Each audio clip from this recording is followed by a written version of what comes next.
Easy Rider was the turning point, not because it was the first unconventional movie, but because it was the first one that had some kind of financial success.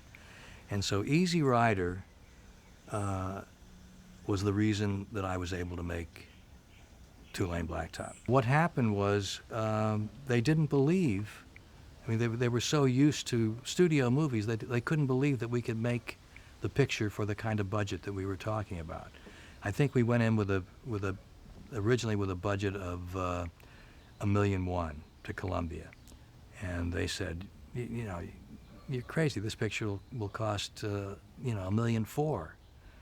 And they didn't want to make it for $1.4 million, So then we went to MGM, and so we said, okay, we'll try $1.3 million this time.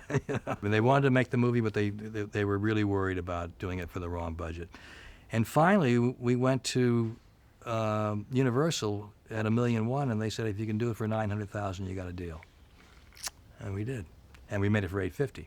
The script of Two-Lane Blacktop at the time was like a Disney movie. And so I wasn't moved by the script, but just the idea of racing for money.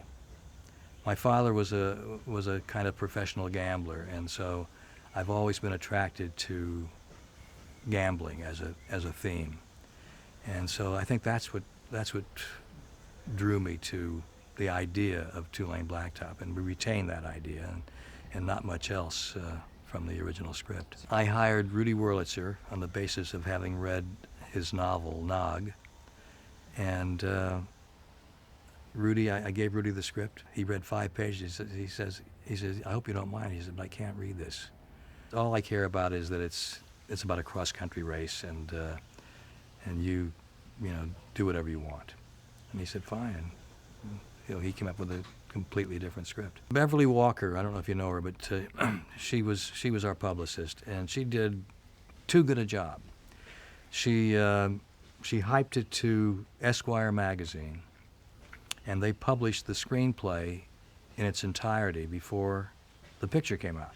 And when I say in its entirety, the screenplay, the original cut of the movie was 3.5 hours. And we had Final Cut, which was unheard of then, but based on delivering a picture under 2 hours. So I cut it to 2 hours, and I got carried away, as I usually do. So I cut another 15 minutes out, so we came in at 1 hour and 3/4. So it was exactly half the script. And so Esquire published this, 3.5 hour script, and they touted it as the movie of the year. And then when they saw the movie, they hated it. Nobody was expecting a kind of lowbrow, car racing movie.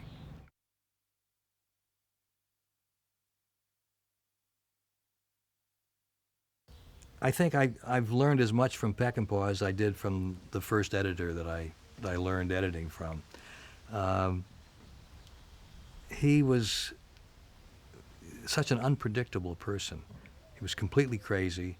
He would, you'd know he was arriving at 10 o'clock at night because he would either be pissing outside the window or else he'd come into the office and piss through the window.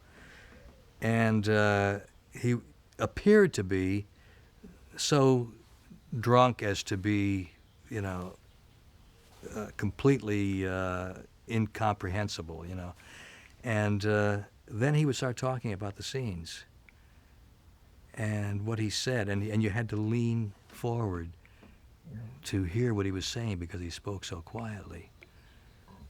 And he was brilliant. I mean, he would know exactly what to do, and he would have ideas that there was one sequence where he said, what if we intercut this sequence with the following sequence? What would that do? It was the fight at the airport, and it's intercut with some scene in an office. I can't remember what the content of the scene was, and I did it, and I was just, it's something I would never have thought of in a million years.